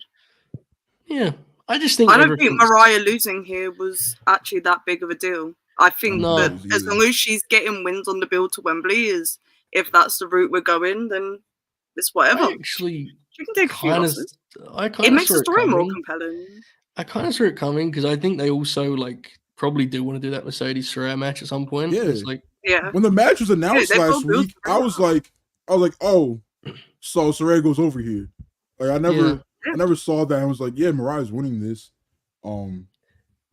We'll save this talk for. we will, yeah, we will. Firstly, folks, if you've enjoyed this thus far, please hit the thumbs up, subscribe, all those wonderful things that I asked you to do many times throughout the program. Look at that visual aid there that has emerged. It's almost like when I had that graph on the WWE Speed Watch long. Anyway, we had Team BCC versus Team CMOL, and this included the return of Wheeler Yuta, who had not wrestled in. We're looking at 6 months, and he had the pure belt, which I laughed out loud at. But thrilled for Yuta. You got a great reaction. Just binge that thing, bro. Yes. Yeah. This was a fun one. Claudio is always like these like inadvertently become Claudio showcases if you're a nerd because just watching the way he bases is always fun. When in 10 years we talk about BCC versus CML, this will not be the match that comes to mind. But it was fun. It was fun TV. I thought. What did you make of this match? It was fun TV. It's just cool to see the CMLL guys on the show, even if it was just Volador Jr. and a bunch of like D-League guys. But Volador Jr. he had a great showing last night. Yeah. He was going crazy. Not the biggest Magnus guy, or not the biggest fucking SNJ guy. Out of it. Like these are just not people that like when I tune into a CMLL show, I'm like excited to watch wrestle. Mm-hmm. But they're fine. I think Volador is really good. I think he showed that he was really good. Claudio is probably the best fucking bass in the world, bro. Like this, like not a move he can't take and make look amazing and deadly. He's awesome. It was great to see Willow Nightingale back. He looked good. He looked like he was even in the gym a little bit during his time off, which was nice to see. Probably should have binged the pure title. If you could, like TK, bro, if somebody could sit home for 6 months with a belt and you're just like, oh, that makes my job easier. You should probably just, get rid of the belt. You know what I mean? Probably, You should probably just throw that thing away. Like, get that thing off the fucking road. Not excited for the return of pure rules matches, but I'm excited for the return of Wheeler Yuta. Yeah, it'll be good for Honor Club, I guess, right? The subscribers will be going through the roof, I'm sure. Throw my Honor Club, bro, but not the papes. Not the papes. I mean, just we watched Honor those. Club. Yeah, we watch those papes. Let's relax now. Let's reel it in a little bit. I say this with love and respect to the talent on the shows because I think many of them. I would be fascinated to know the viewership count on Ring of Honor TV. Yeah, me too. Because we are deep in especially the people we follow. You see, I do not see a single post about that show. Like genuinely, No. it's Yeah. wild. It fascinates me. But there was a funny moment in this match where Stingay nearly shoot pinned Claudio. You know, when he got like Yeah. he tied him up. Claudio had to kick out for he was going to win. He was going to go over and get himself a big win on Dino. That popped me. Taz found it very funny. But Claudio, thankfully, was the guy. If it was someone else, Mox may have just been like, fuck this. He might have got caught sleeping there, bro. But a fun match, Chuck, right? Indeed, I enjoyed this a lot.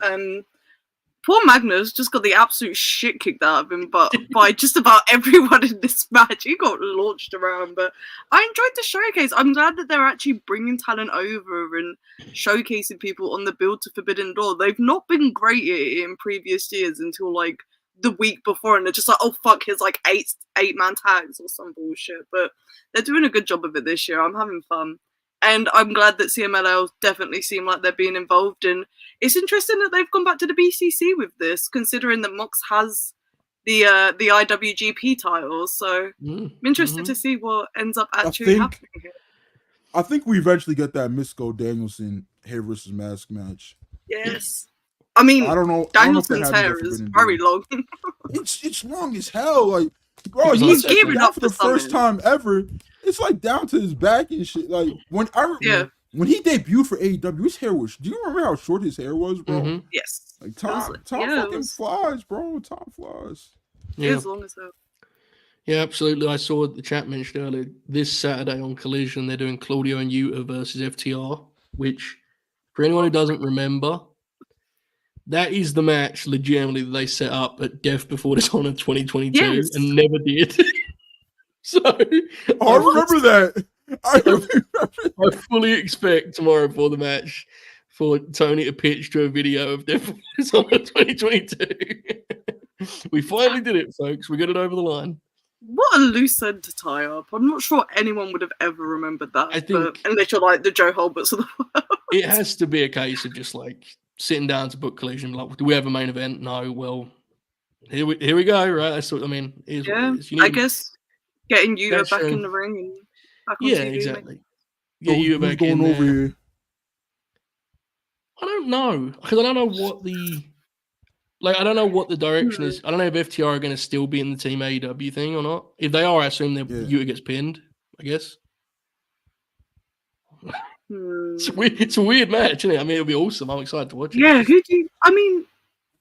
you kind of got Claudio and Yuta heels or faces at the moment. I never know. Oh, good luck, Chuck. Come on, that's like exactly. This is what I'm saying. I guess if they're against FTR, they're playing the heels. Like changes every week. Yeah, I'm not sure. I'm sure the match will be killer. I'm sure it'll be quite long. Oh yeah, I'll quite enjoy it. Its range in the WrestlePurists they're going 30 minutes. Yeah, I think it will get a 3 1/4 from AO, 3.5 from Chuck, 4 1/4 from Joe Bing Bong. Will be my predictions on the WrestlePurists star rating. Yeah. So we'll circle back on that, folks. But it should be a good match. There you go. What, a wrestling show you're not reviewing? Jeez. I know. You must have got a raise, Chuck. That's crazy. You might watch it in time to rate it at the end of the week. Oh my God. I was watching Dynamite from fucking 3 weeks ago the other night. I was just like, yeah, I'll catch up eventually.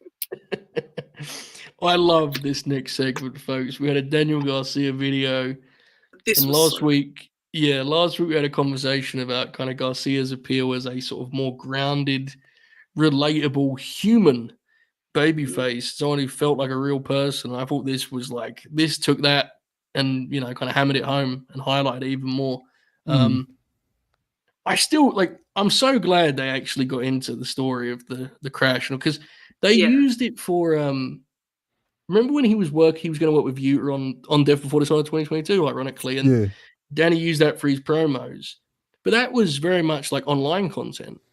The story belongs on TV. I'm glad they told it. I thought we came across great here. I love the way it was produced. Funny enough, that was his reasoning for why he joined the Jericho Appreciation Society. Mm-hmm. He was like Chris Jericho is the highest donor to my car crash. Yeah, that's a good call. I forgot about that completely.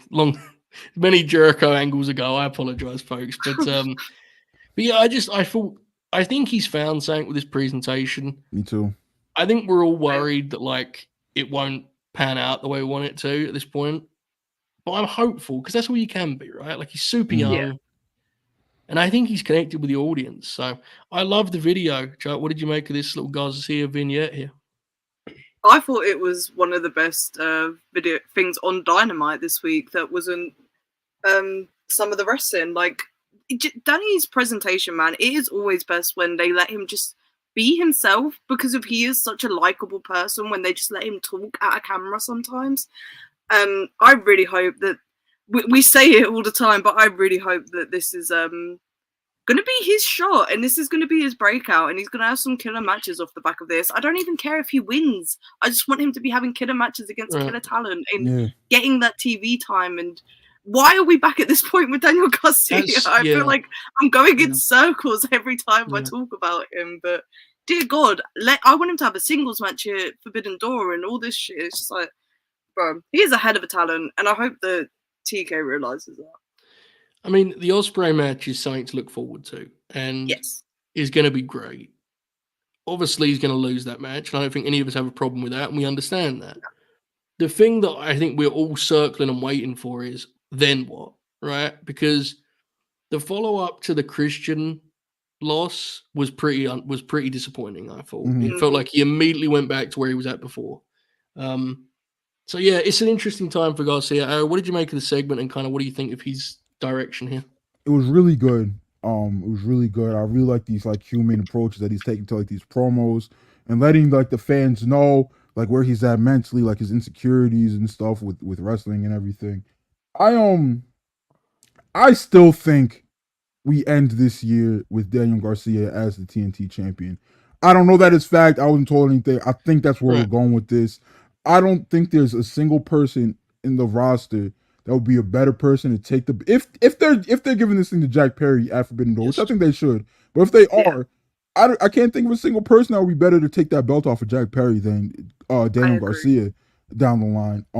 I think he's the guy. I think AEW knows what they have in him, but they're just like, oh, he's young. You know, we got him here. He'll never leave us.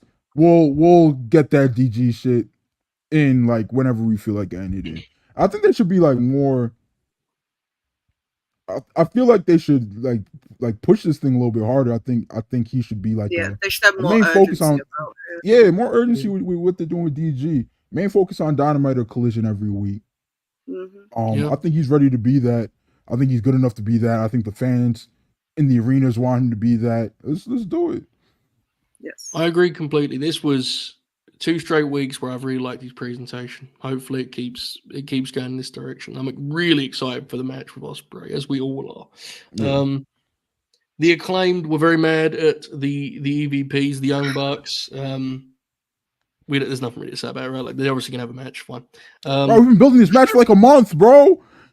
Yeah, and then there was another EVP segment. They have to be careful with the like GM office thing. It's like it makes me feel like I'm watching a 2010 SmackDown, you know? Like it gives me I shudder, you know? Like, I have to be careful with it. Christian and the Patriarchy were there, and I appreciate the follow-up, you know, regardless of the setting, and you know, they're going to continue to kind of be associated. But no Jack Perry involvement, Chuck. No Jack Perry involvement. He has not made any reference to Christian having this little alliance with the Elite, and I do think that's because he's probably going to be the one that ends up leading the turn on Christian when it happens, because of I'm still very bullish on the fact that we are getting ENC versus the Bucks at some point. I may have to give up on the All-In Dream because Copeland went and broke his fucking tibia or whatever the fuck it was. God damn it, but it is what it is. I will accept it. He has already had surgery though. Much love to him. Hope he recovers well, but I still think we are going to get that match at some point, and I think that Jack Perry turning on Christian will be the catalyst, but we will see when that happens. Maybe I'll get it for Christmas. Who knows? Yeah, I agree completely. That's where they were headed. I don't know what it looks like now, right? No clue. Where do you think this is trending? This Christian business with the EVPs?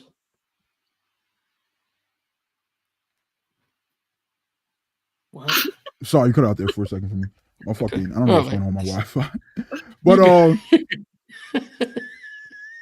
no, but I agree with everything Chuck said. In regards to, I think this ends with Jack Perry turning on Christian, and that's how Christian becomes opposed to the Elite. unfortunately, Edge had surgery on his tibia like 2 days ago or yesterday or something like that. Yeah. And he's 50 years old. And, things take a little bit longer to heal when you're that age. So who knows when he'll be back. I just hope Christian still finds a way on this pay-per-view, bro, on All In. Yeah, me too. Because, he deserves it, bro. The work that he puts in for AEW. For sure. I'm happy as how he got on it last year. I hope he could get back on it this year, especially since he was probably going to have a huge match against the Bucks on it. Yeah. So whatever he ends up doing, it's probably not going to be to that caliber. But hopefully they find something for him to do. For sure. Absolutely. He's been Adam tremendous. Copeland, please fly to the UK and come out anyways. I just want to sing Metalingus in Wembley Stadium. All in Really, host. I was really I was really hoping that the silence a minute ago when Iola's connection dropped out was he was just pondering, I love the idea of on Christian Cage's future. Yeah, how do you think about this? But it wasn't to be. But anyway, maybe you should face Daniel Garcia. That feels like a solution. Let's do it. Let's do it. Mariah May and Saraya up next. And we were talking about this earlier. The finish was very controversial. I don't think any of us have a problem with it. This match was a hoot, if we're being real. Yeah. Indeed. Before we go any further, look, I completely get why folks don't like Saraya. It's I get it entirely. I don't like her for the same reasons, but sometimes you can't separate wrestling when you're reviewing it. So. The Dynamite review, you have to you just have to assess it for what it is, for the most part. Obviously, there are exceptions, but I thought this match was a hoot, and to be totally honest, I think Saraya has actually found a TV presentation that works pretty well as a heel, to be real. She actually knows her limitations in ring, and with some smoke and mirrors can be kind of fun. But the story, Mariah May has been spectacular. Yes. The way she bumped on the DDT that Saraya does at the end of this match. Right on her fucking neck, bro. I was terrified. She nearly knocked herself out of a drop kick off the top rope, too. She looked like she was on fire. I thought this match was a hoot. As I said, I thought it was strong. So, I think we actually agree on this, right? This was a hell of a match, I thought. It was I've said it before. I was not watching. I quit wrestling when Paige was Divas champ and everything like that. I didn't know who Paige or Saraya was. When she was coming to AEW, I didn't know what she accomplished in WWE. I had no attachment to her. So I was just I'm just gonna rate everything on how I see it, and then I'll find out the shit about her boyfriend and her views and all that shit. But away from that, just grading her. She was really rough when she came back, right? That's to be expected. She was never considered a ring general to begin with. And then she was out for 6, 7, or 8 years, however long it was. But I think, especially since the Toni Storm match at Grand Slam, she's had a run of really enjoyable matches and pretty decent TV matches. And I'm still not where's the Saraya match? Where's the Saraya match? Where's the Saraya match? But I think she's become a positive contributor to the women's division.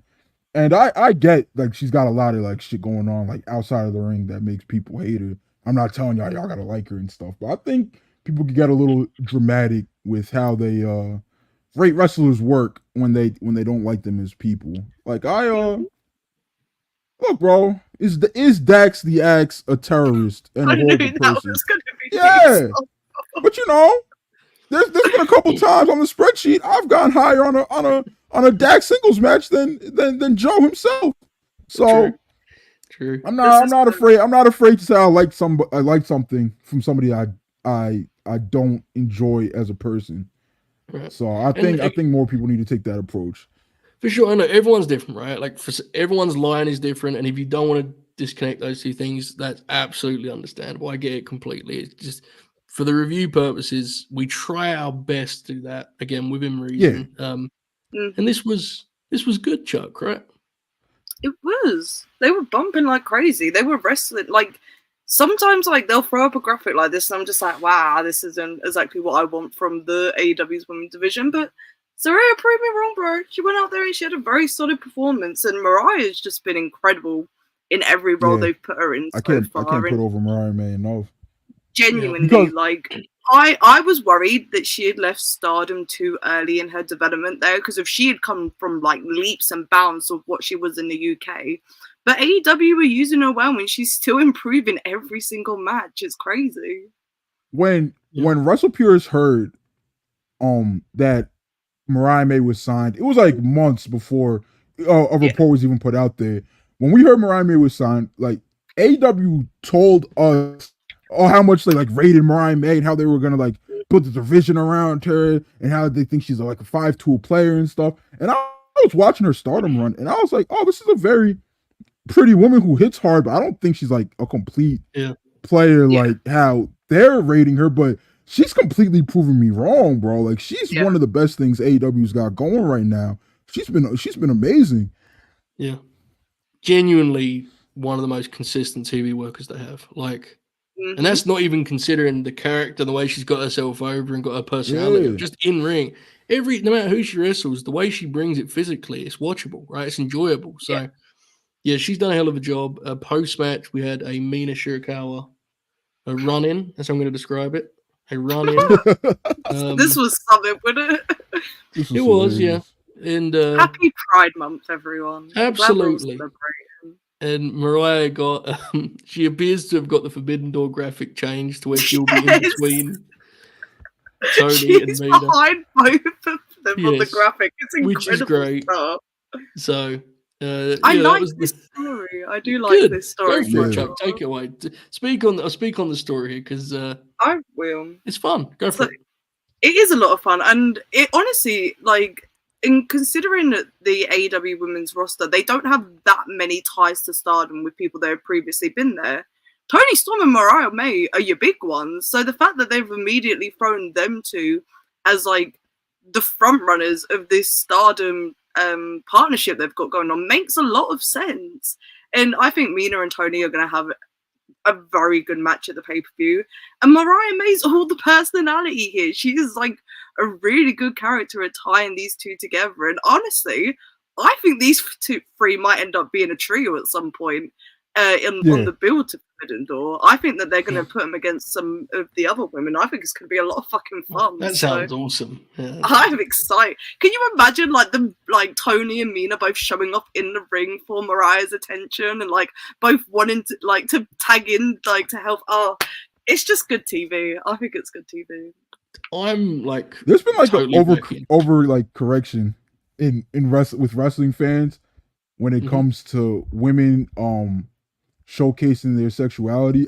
I think that they don't understand that the issue is not if women want to be presented that way, it's when the office forces that on them. Yes. And stuff. Yeah. So it's just like it's gotten to the point where a pocket of wrestling fans are just like anything that has to do with sexuality is disgusting and demeaning and it doesn't belong and shit.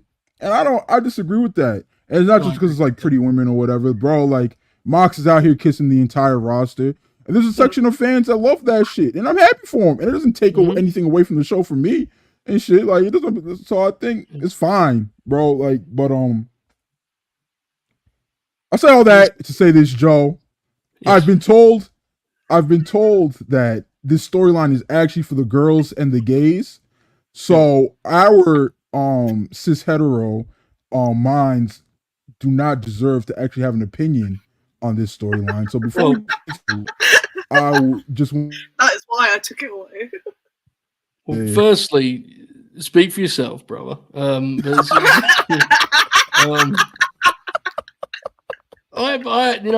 I actually because it's very apparent that the creative forces behind this are the people doing it. I mean, it's not, you don't have to be a scoopster.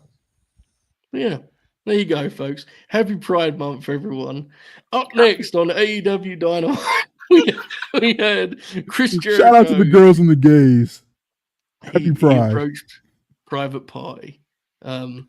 We talked about this. Bryan Danielson cut a promo mentioning the goal of winning the Owen and becoming the AEW World Champion. He immediately fooled the masses and made them believe all over again. He's only just realized that he loses all of his matches at this point.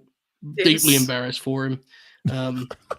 Someone should have clued him in on that a while ago. But no, He had no clue this whole time, bro. Yeah, he was like, man, I thought I was doing pretty good. I'll I just checked the win-loss record. It's kind of crazy. I'm getting my ass kicked. What's going on? He got a great promo, and it's the power of Bryan Danielson. Immediately, my timeline was like, he's going to win the belt. That's it, he's going to win the belt. Yeah. I mean, that's one of the greatest ever doing his thing, as always. What did you make of Dragon's promo? It was great. He's amazing, bro. Like I saw all the talk about how he's gonna win the belt and stuff, but you can't fool me anymore, Dragon. I'm familiar with your game. I decided I was never gonna get fooled again after he started doing the yes chants at Revolution against MJF, and I said, the American Dragon's done it, folks. We're winning the title.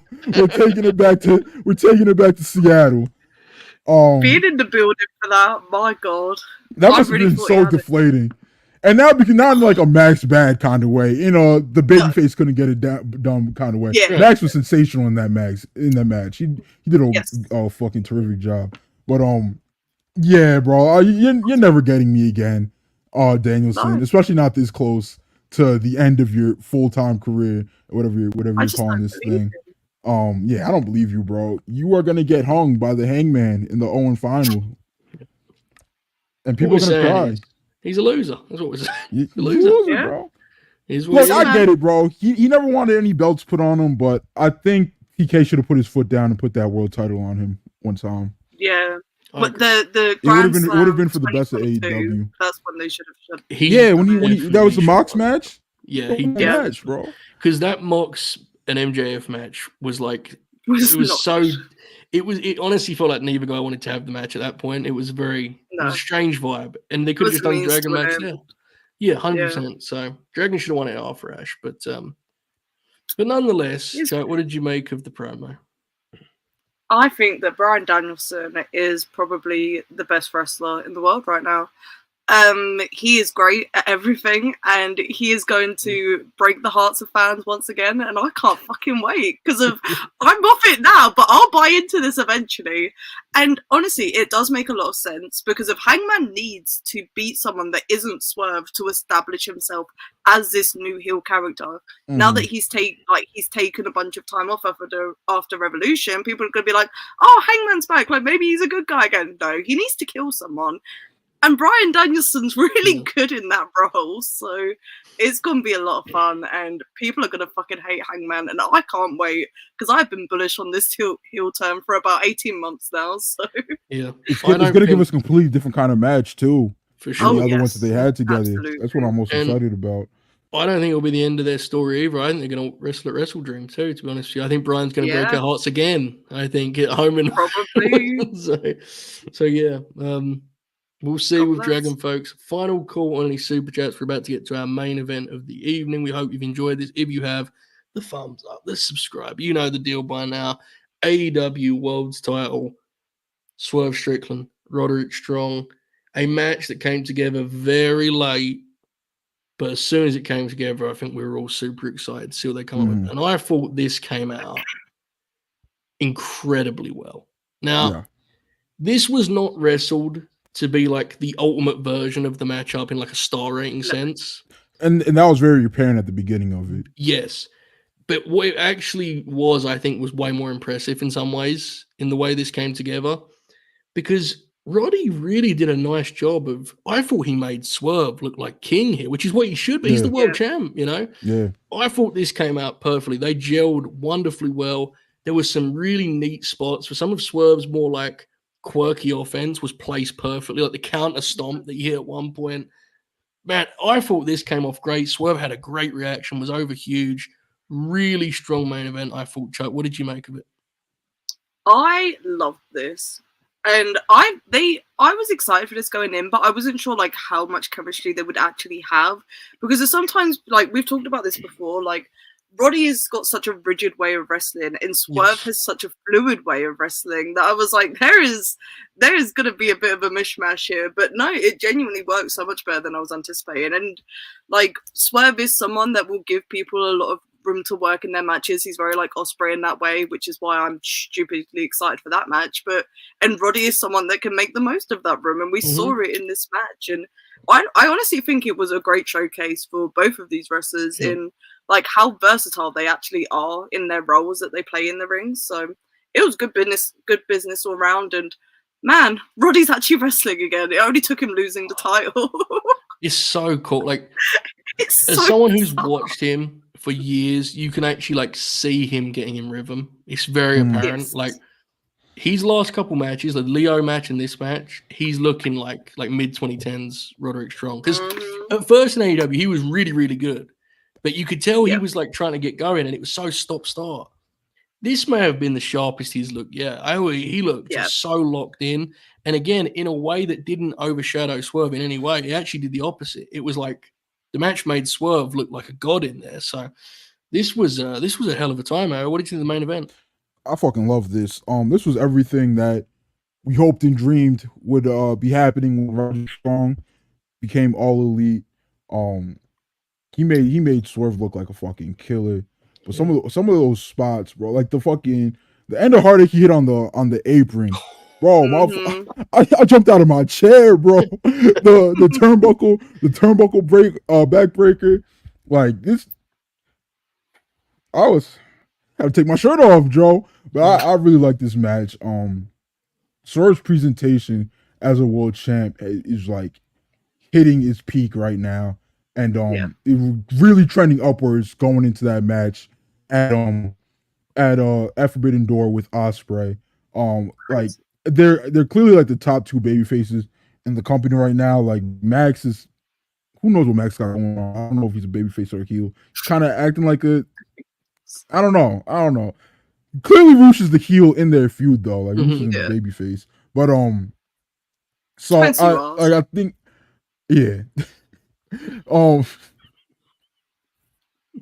I just remember what you said when MJF was like, your retort to MJF saying that Rush leaves all the women he's with dry. I just remember what I just remember your retort to that. But anyway, I think it's a really good thing that sort of trending upwards, because I think like Billy kind of like edged him out as the most overact in AEW, a little bit. So the fact that they're both gonna meet each other at the top, I think Billy's gonna have to lay down for us at the UBS Arena in Long Island, but it is what it is. The games we play, winners. It's not gonna hurt Will at all, so no way. This I think is the best Dynamite yet for Swerve as champ. Like, the way he felt going off the air here was really cool. And you had the fan in the front row, which was fucking awesome. Oh, I love that. It was so that's cool. wrestling. Oh yeah, the grandma, that was amazing. Yeah, that's pro wrestling. So he came across great here. Hopefully Roddy stays in like the rotation of like matches that mean something. That'd be cool. He should not be the world's champion, folks. We're all very aware of that. But there's 5 hours of TV. Give me a Roddy match each week, right? Like, and he's also. He should wrestle Shingo Takagi. He absolutely should. I saw some talk about like whether he can actually physically wrestle every week. If not, I don't think he'd be taking indie bookings and going 20 minutes with Ave, and he's about to wrestle Tim Thatcher. I think he's okay physically. I could be wrong. I don't know. I'm not a doctor. AO is. Well. Throwback to that bit. It's a callback. It's like a Christian Cage spot, Go back to your old matches. But yes, hell of a way to close the show. I thought Dynamite was up and down, but it's one of those examples where I like the main event so much. I was positive on it by the end just because I loved that match. But it's an interesting time for Dynamite. There was a lot of good on the show. I think the main thing for me, pacing sometimes and placing things in a way where it flows. That's the main thing I think for me at the minute. But a lot of good on the show, I thought. Any closing thoughts on Dynamite before we get to these last couple of super chats? Any closing thoughts? I agree with you. I like the main event so much that I came out of the show positively. Much like last week where it was up and down, but the main event was so good that how could you not have like a positive feeling about Dynamite? There's stuff there that I just feel like AEW's just doing own goals here. Like Max, I just feel the content of his promos could be so much better, but he's just like, oh, this will pop the arena audience, so I'm gonna say it. And it's just like, bro, but the content kind of sucks. Like, yeah, the crowd pops, but the content kind of sucks, bro. And Jericho, do we really need like weaving Jericho storyline where he's just like harassing everybody backstage and shit during over like 5 segments? We don't need that shit, bro. Like, but you know, I don't know. Hopefully these things get corrected. Hopefully they will be good Dynamite, I think. Yeah, I get you though. There's some things that it feels like it's so easy to trim and improve. You know, Yeah. That's kind of I think why there's so much discourse, quote unquote, about Dynamite. But nonetheless, I enjoyed the show overall. Chuck, what did you think? I think I liked it. I think there was enough on there that I can kind of overlook the things that I didn't like. It was just such a bizarrely paced episode. I came out of it like not like I didn't not like it last night, but I was just like fascinated by the approach they had taken to booking this Dynamite. But there was good wrestling. And there was some good segments, so I think I liked it. I think it was decent. It would feel incredible if you did like a greatest hits comp. You'd be like, this show was sick, right? Like if you just pieced together the segment. But yeah, it was an interesting thing to watch in full. But nonetheless, we have the chat is quite dynamic at the moment. We have a couple super chats before we get out of here, mate. Take it away one last time here for these. We do. Caden Lee of the Performance Center, another $2. We appreciate you. Genuinely think Dragon is winning the title, and that's why he's one of the greatest of all time. Because he just get ropes in innocent, impressionable marks such as yourself, Caden. He's not winning the title. Swerve's going over. First of all, Hangman's laying that old man down, and if Hangman's not laying that old man down, Swerve's gonna have to. Adam Legend, $5 super chat. We appreciate you. TK becomes a boss when great wrestlers need a good send off, i.e., Sting winning a retirement match as a champion. Danielson for part-time world champ. It's not happening, bro. It's not happening. Do you like? It's not happening. He would have won a belt already if TK could have convinced him to win a belt. He would already be like a 4-time world champion. I don't know what to tell you. This show can age incredibly. Imagine he actually does it. Can you imagine? It'd be incredible. No, I don't want to imagine it because I'm not letting myself sink into this. I've done it before. I've been bitten in the past by Bryan Danielson. He's not getting us. He's not getting... Bitten? Burn. I meant burn, not bitten. Bryan Danielson has not bit me. No one even noticed what you said. That you could have easily just gone on without anyone even circling that. That was incredible. All right. Oh dear. He's not fooling us, folks. He's not fooling us at all. Okay. We'll do some plugs. We'll get out. We hope you've enjoyed this. Please like the video. Leave a comment. Here's the comment is this week. Will Bryan Danielson win the AEW World's title? You could even, you know what would be fitting considering it's Bryan Danielson? Yes or no. That's all you need, right? Yes or no? Comment below which side of the fence you're on when it comes to Dragon as AEW World Champion. And I have a few plugs. I did a show with Ibu of WrestlePurists. I don't know if you've heard of him, those of you that watch this, but he's a pretty popular Twitter guy. And we did a almost 3-hour show where we talked about wrestling and stuff. So that was over on Joe Holbrook Promotions. Tomorrow night, I don't know if you guys saw the bracket that we posted at the late night. I did. Some of those first round matches, my God. Yeah, it's hellacious, folks. Tomorrow night, 11:05 Eastern, the late night grim, we're going to come together and pick from a bracket of the Oracle of Wrestling's favorite wrestlers. In the opening round, we have matches like Eddie Guerrero and Rey Mysterio. He's in the opening round of this bracket. So that's going to be a ride tomorrow night, late night grim, 11:05 Eastern. Do you have any plugs? Anything to put over, mate? I do not. I don't know. Sunday show, maybe, possibly. WrestlePurists. Maybe. Podcast, maybe this Sunday. I don't know. We'll see. We'll let it play out. All right. Play it by ear. Folks, remember those comments. We appreciate the support. Chuck, if you have any plugs, now's the time, and then feel free to take us home. Go for it. I ain't done nothing in wrestling recently. I've been a busy bee in real life, so I have no plugs, but I will have stuff coming soon because I have actual free time now, so keep an eye out for that. But thanks for joining us today, Yes. everyone. It was good to be back. I hope that you all enjoyed. Remember to leave those comments. And if you haven't already liked the video, please do. For the love of God, it really does help us. And we will catch you next week. Peace.